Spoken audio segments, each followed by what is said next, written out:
Good morning, ladies and gentlemen. So today we are going to be learning about my absolute favorite map. You say, which one is my favorite? Let me show you. My absolute favorite map in the whole world is the one that I use the most and find most helpful. So the best map, in my opinion, is the tree map. Now the tree map is this amazingly adaptable creature.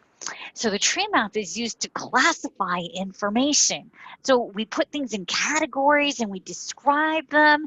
It really helps us figure out how things are organized. So this is an amazing map to help you do things like brainstorm. It can help you figure out how your text is structured when you're reading your book. It's really great for that. It is amazing at helping you just clarify your understanding of things and how concepts are related. So it's a really great, useful map.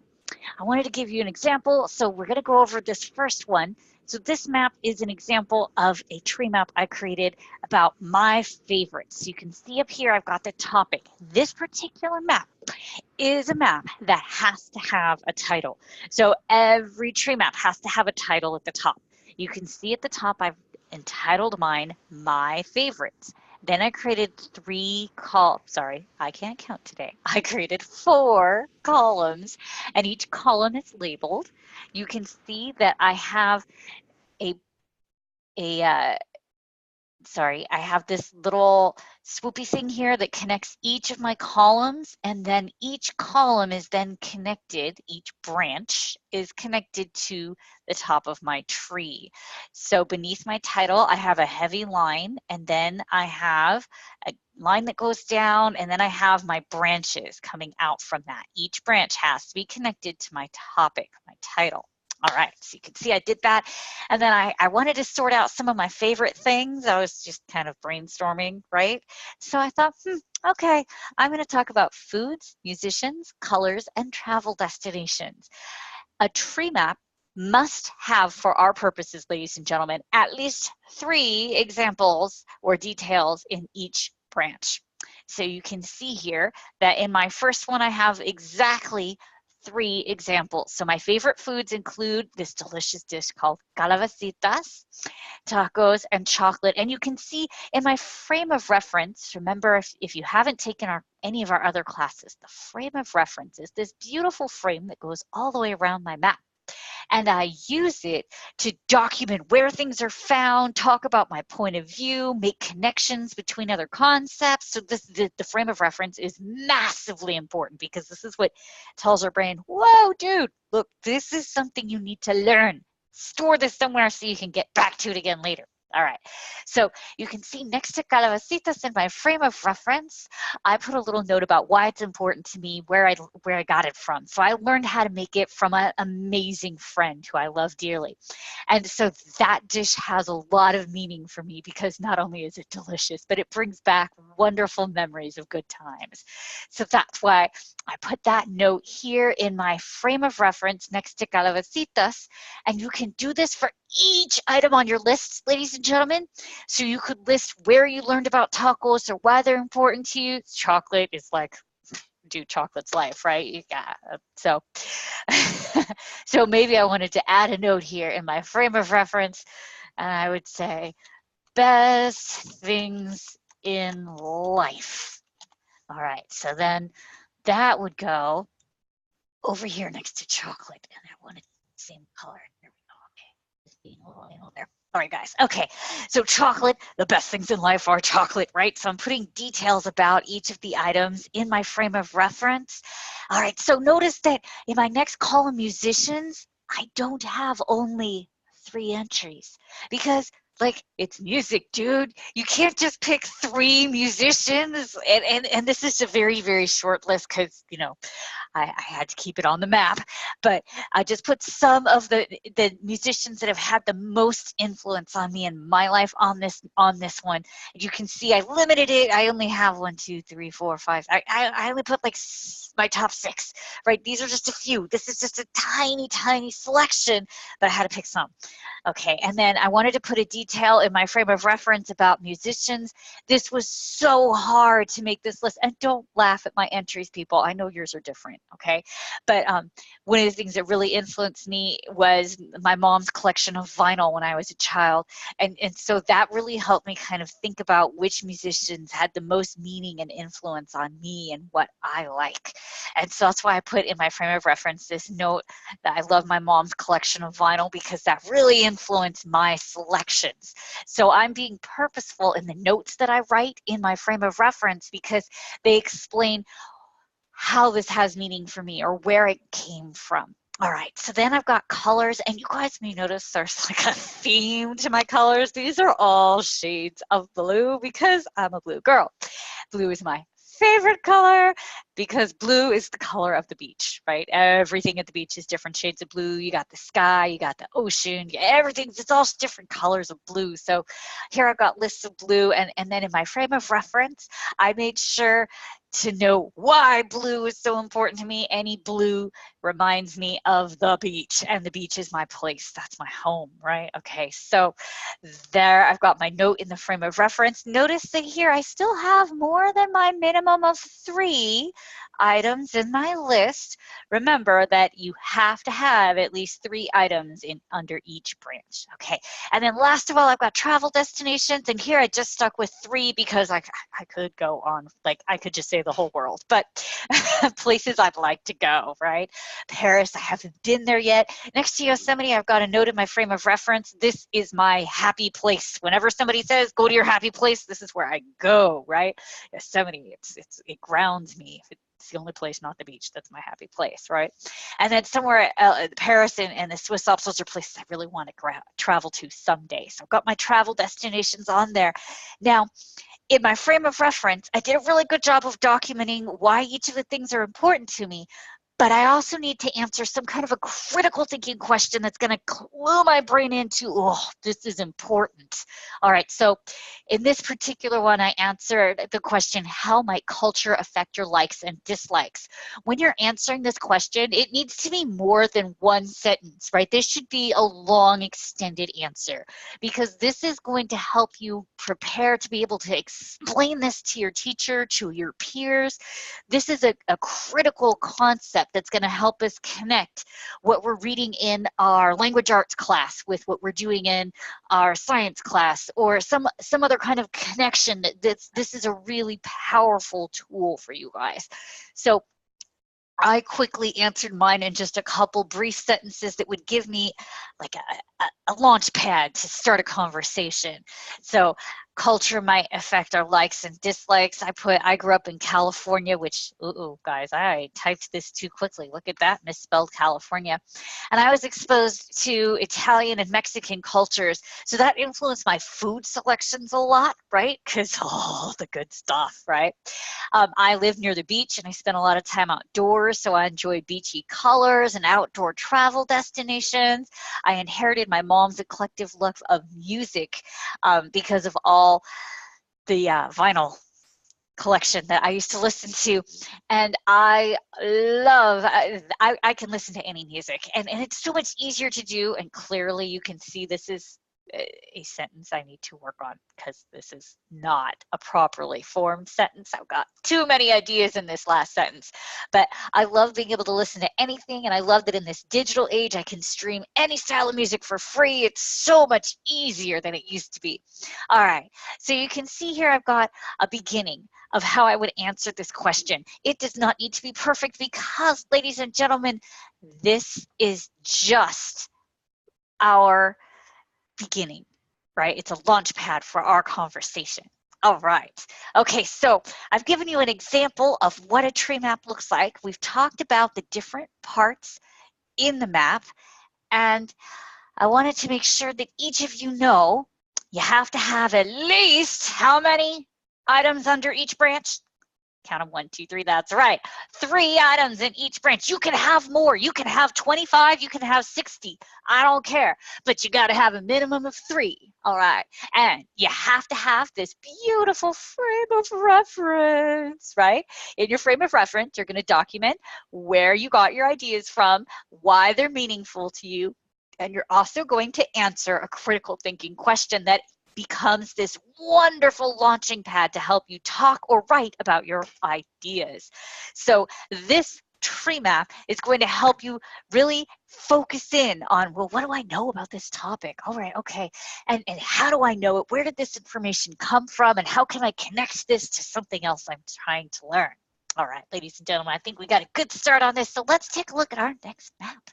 Okay, going down, we did favorites. So now it is your turn. I want you to take a moment, either where you are by yourself or in your small group in class. I want you to take a moment. You're going to create a map that looks like this. You're going to be classifying animals because remember, tree maps are for classifying. All right, so your branches on your map need to be mammals, insects, reptiles, fish, and birds. In my example, I put at least 3 examples for each one. Feel free to expand on that. You can add more examples if you like. Totally cool. I love it if you do.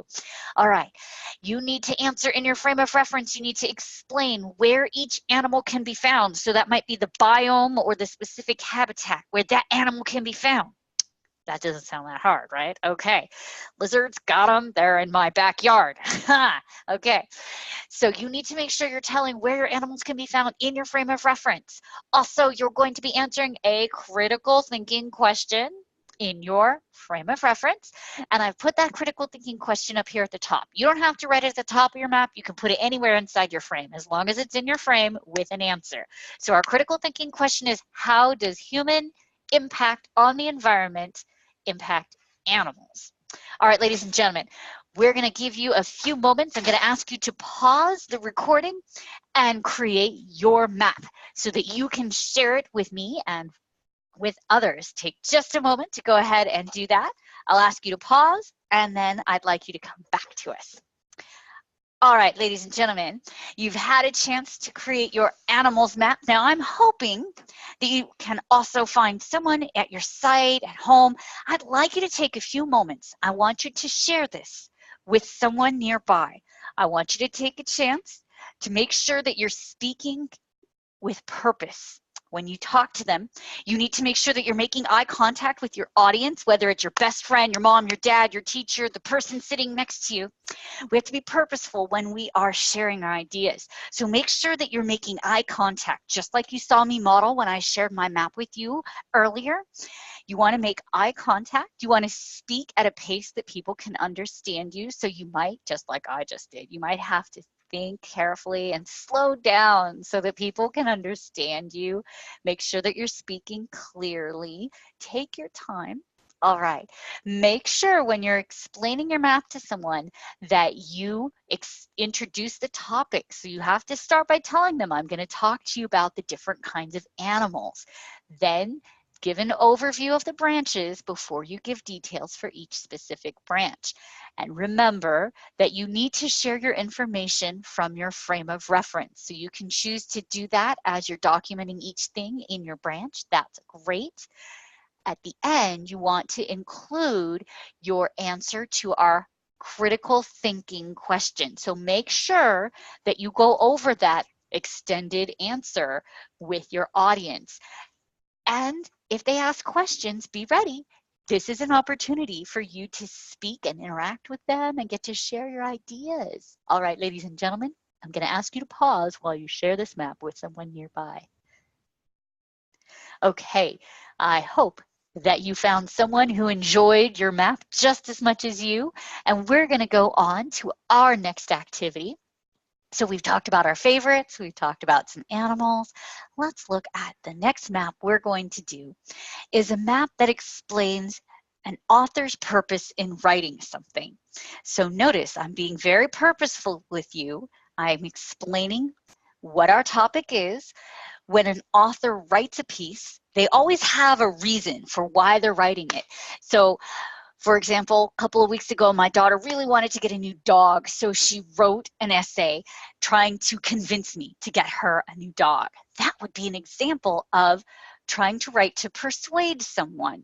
Okay, so I might add that on my map here. You see I've got 3 branches here. The first one is persuade, and my daughter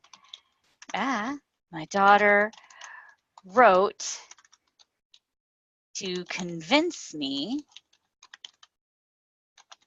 we needed another dog. So that's an example of a writing that was done to persuade. Another example of a piece of writing that was written to persuade people is this lovely novel I read. Some of you may have actually watched the movie about it. It's called The Help. So this particular book was written to persuade people about the struggles and challenges faced by people of color in the South. All right, so that was one of the author's purposes in writing that piece. Another purpose an author might have when they write is to inform, to give us ideas.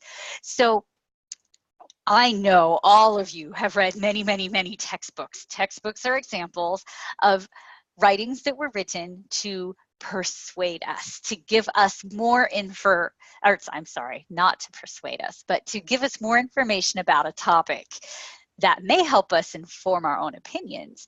All right, so another piece that was written to inform us, I'm returning again to that novel, The Help, that I read that I really enjoyed. This particular novel had many purposes. It didn't just persuade people about struggles and challenges, but it also informed us, because as someone who never lived in the South, I did not know about a lot of the ways things were done there and some of the cultures. So it helped inform me about that particular culture and the experiences that people had at the time that novel was set. So that novel also was an example of writing that informed people. And then the last one I included on here is an example from, of course, one of the reading assignments, and it is an essay called The Moral Logic of Survival Guilt. And that particular piece goes into great detail explaining different pieces of how people who survive horrific events feel guilty because not everyone survived that event. In this case, it pertained especially to military personnel. So that piece was an example of a piece that gave the reader information so that we could understand someone else's perspective. So informing our readers is another reason someone might write a piece. And then the third purpose I'm discussing on my map today is entertainment, because let's face it, if I'm going to write something, no one's going to read it if they're not interested. I got to entertain my audience. So, and a lot of things are written only to entertain, right? For an example, every Stephen King novel I've ever read. So I'm going to put Stephen, watch me not type properly. There we go. Stephen King novels, like every single one of them. Those are wonderful forms of entertainment. They really keep you engaged. They pull you in. You want to know what's going on, right? Okay, so that's an example of entertaining writing. But I can return to some of these other pieces that I talked about earlier, because that essay we were assigned in our English class, The Moral Logic of Survival Guilt, that also kept me entertained. I was engaged. I wanted to know, where's the author going with this? Why am I learning about this? So they used a lot of different strategies to entertain me and keep me interested in the story as well. And I know you guys do that when you write too. All right, and then I'm returning one more time to that novel I just so enjoyed called The Help. All right. It did entertain me because it had a storyline. There were characters. I wanted to know what was going on, especially when it came to the pie part. If you guys have not read the book, you got to read the part about the pie. Okay, so that story really kept me entertained. And then another novel that some of you may or may not have read, it's on one of our list for one of our units in our English classes, and that would be Divergent. Some of you may even have watched the movie of this. That was such an entertaining novel, and I really enjoyed the movie adaptation of that. So these are our purposes, and you can see that we spent a little bit of time on each one. We've got a couple examples. Remember, how many examples do we need? That's right, 3 examples for each branch. But I'm missing something, ladies and gentlemen. What am I missing? Well, I don't have any explanation of these things in my frame of reference, right? So let's add that. We can go back. Now, I put in here, I'm going to add a detail about my daughter's writing. Okay, so I wrote that my daughter wrote to convince me we needed another dog. So in this case, what detail could I add to support what I've put here? So I'm thinking this through, and a detail I might add is that I found this particular piece very persuasive. Okay, very persuasive. There we go. So I'm adding a detail that kind of supports what's in on my map, and I'm just going to put it in the frame of reference next to the item I'm describing. So this could be any detail that supports why I put this piece where I put it. Why did I find? Well, I put this here because it was persuasive. It did convince me. Okay. So in my frame of reference, I need to make sure that I'm including those little details to support why I classified my information in the way I did. Okay. I might also put where I found this information. Okay, so perhaps I would add a note about the moral logic of survival guilt and say this came from an ELA reading assignment.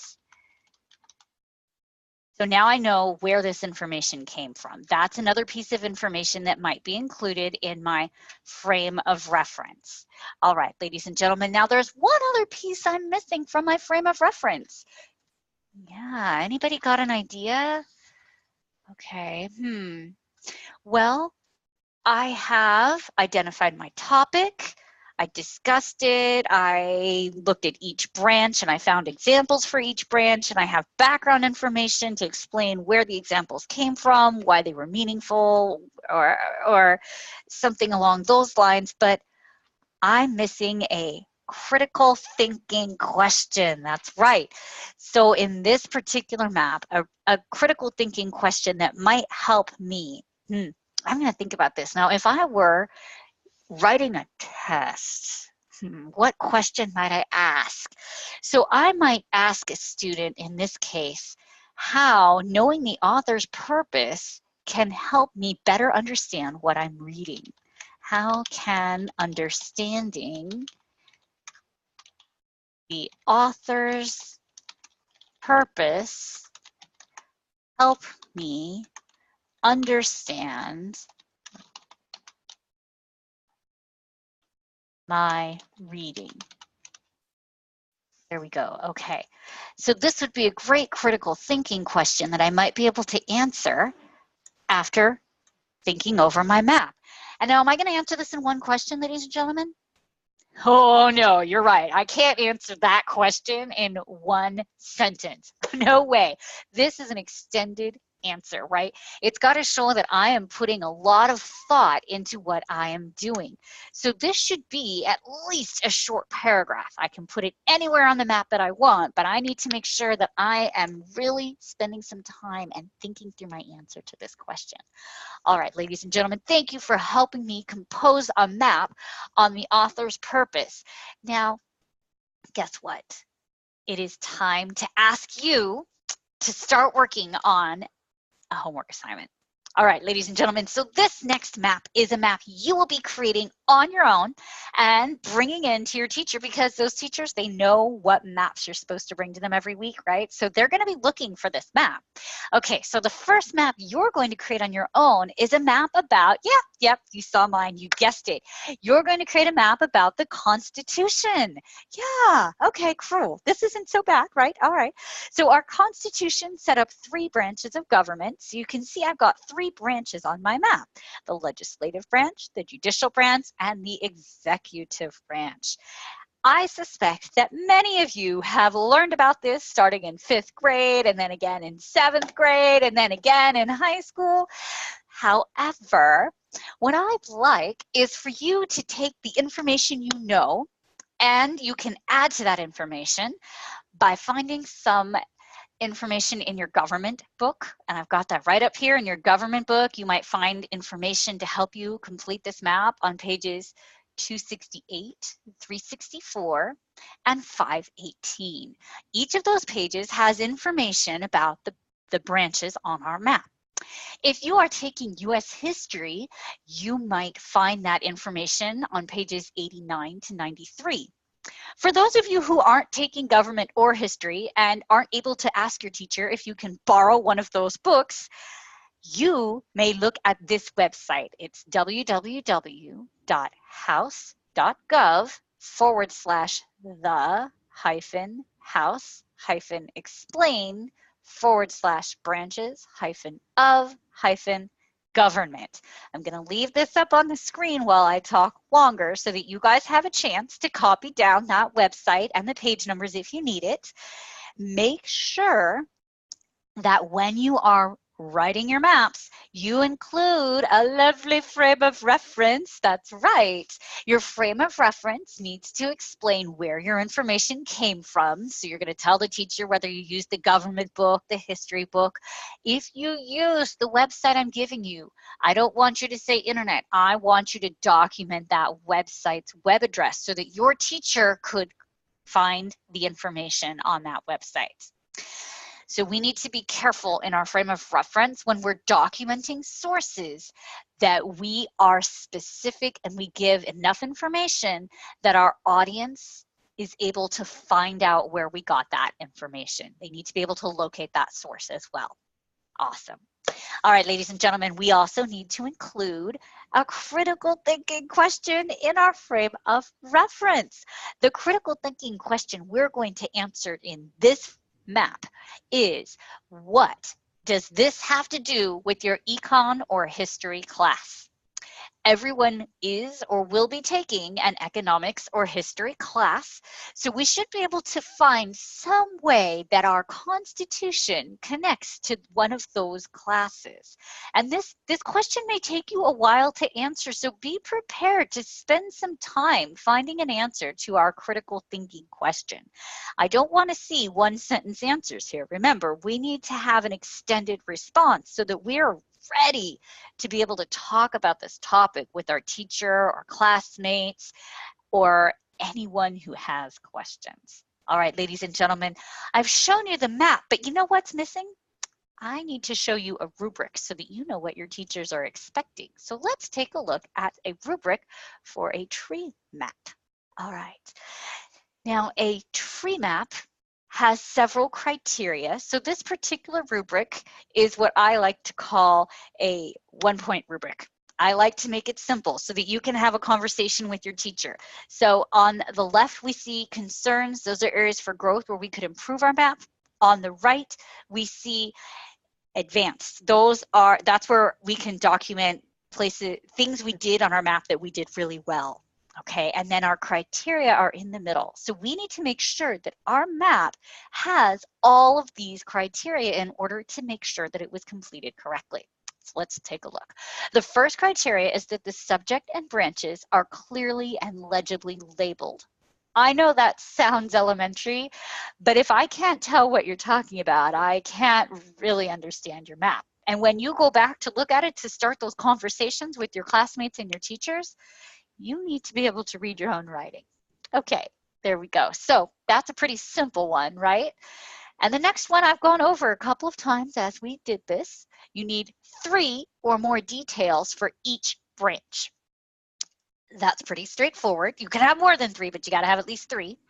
Okay, and then we've talked about our frame of reference. The frame of reference needs to contain an explanation to the critical thinking question. Remember, we always have a critical thinking question, and I did give you one on this map. So you have to have that explanation, that answer to your critical thinking question. And our last criteria is that all quotes or sources in the frame of reference are cited correctly. So if you're preparing for a paper, you need to make sure that you're using the format to cite your sources that your teacher gives you. So if they're asking for it to be an APA format, you need to make sure that you understand what that is and you ask your teacher, can you give me an example? And in your frame of reference, when you cite that source, it needs to be in the correct format. Okay, ladies and gentlemen, so we've discussed what needs to be on each of your maps. This is our rubric, so you can see how your teachers will be grading that map with you. All right, so let's take a look one more time. Let's go back and make sure we all understand the map that we're doing. for our first assignment, and remember we always have two. So our first assignment is our map on the Constitution with the three branches, legislative, judicial, and executive. And I have put in the frame of reference on my map where you can find information. Remember that you're going to need to cite in your frame of reference where your information came from. So if you're using the government book, you need to look up how to properly cite your government book, and your teachers can help you with that. If you're using this website, you need to make sure that you, at the very least, you have to copy the exact web address, because those teachers need to be able to see where you got this information from, right? All right. And the last but not least thing you need to include in your frame of reference is your answer to our critical thinking question. What does this have to do with econ or history? And ladies and gentlemen, you can choose. You don't have to say both econ, how it's connected to econ, and how it's connected to history. Pick one of those to answer. All right. And is this a short, like 1 or 2 sentence answer? No, right? This is an extended response. This needs to be at the least a short paragraph. Okay, so we should have a very short paragraph to answer this so that you're ready when your teacher says, all right, talk to me about it. You can explain your map to them. You can use eye contact. You can speak clearly, enunciate, monitor your pace, make sure you're not hurrying, and make sure that you introduce your concept and you explain all of the details in each branch. Okay, now really quickly, how many details do you need for each branch? What's the minimum? 3. That's right, you got this. Yes, we need at least 3 details for each branch. Awesome, ladies and gentlemen. I think you have a thorough understanding of the first map you'll be completing for homework this week. Let's take a look at that last assignment. So everybody remember GRADS? We talk about it every week. GRADS are school-wide learning outcomes, and we're trying to take a chance to learn what each specific aspect of GRADS means and find ways to apply that to our lives. So in order to examine GRADS this week, we're going to make our own GRADS tree map. That's right. So remember that GRAD stands for growth-minded, resourceful, actively engaged, determined, and socially responsible. Each of those characteristics needs to be a branch on your map. And for each branch, you need to make sure you have, how many examples did we say? We said you need 3 examples. That did not go where I wanted it to. Sorry, ladies and gentlemen. We need 3 examples for each branch. You can have more if you want to. Not a problem, but you got to have at least 3. All right. So those examples might be examples of things you have seen or people you know who exhibit those traits. They might be an explanation of what that is, but you need to have at least 3 things there. And remember, in your frame of reference, you got to explain where those examples came from. So if I say growth-minded and I say Oprah Winfrey, I can't get it to type. Oprah Winfrey. Now I got to explain that in my frame of reference. How is Oprah Winfrey an example of growth-minded, being growth-minded? Well, I think that Oprah Winfrey is an example of being growth-minded because she is always learning new things and finding solutions to problems, finding solutions. There we go. Okay, so that would be, in my frame of reference, my explanation for that specific item. Okay, so we need to make sure we're putting where it came from. I think she's growth-minded because she learns new things and finds solutions. Uh-oh, check that out. All right, remember that this is an opportunity for us to kind of brainstorm. It is okay if everything is not perfectly spelled on these maps, right? Because these maps are just a model of our thinking. Awesome. Okay. So we've got where our ideas came from in our frame of reference, but we don't have one thing. What am I missing in my frame of reference? Yeah, I don't have a critical thinking question. Okay, now this is a great one because we're talking about grads again. And for those of us who have done other maps in this series, we know that we always do a map about grads and we always talk about how grads is a part of our life. But for this particular map, we've got all the aspects of grads on here. This could be a little bit overwhelming. So what do you think if we worked on one of the aspects, one of the characteristics in our critical thinking question, because it's kind of overwhelming to take on all of them, right? That's a lot of things to think about at once. So let's choose one. And now each week we've kind of chosen one. Let's make sure if you've done other grads activities, pick one that's new that you haven't chosen yet. And in our frame of reference, we're going to talk about that particular characteristic. Let's see. So let's see. Our question needs to be something that's going to help us connect grads to our life. So what if we choose, okay, so we said we would choose one grad's characteristic. Okay, and then we are going to explain one person in our life who has lived that characteristic and how. Okay, so we're going to pick one of those characteristics, right? And we're going to talk about someone in our life. Now, when I say someone in your life, I understand that this takes a lot of thought. If you can't think of a friend or family member with whom you interact regularly, you are influenced by celebrities. So you could choose a celebrity, but it needs to be someone you know or know of who has exemplified that specific grad's characteristic. And you're going to talk about how they did that. Right. Okay. So now we've got our critical thinking question. We've got our topic. We've got our branches. We're examining grads because remember, we're looking to find ways to incorporate grads into our daily life. Okay, good. Now, before I let you guys go, I want to show you that rubric one more time to make sure everyone understands what needs to be included in their map. So remember, the subject and branches must be clearly and legibly labeled.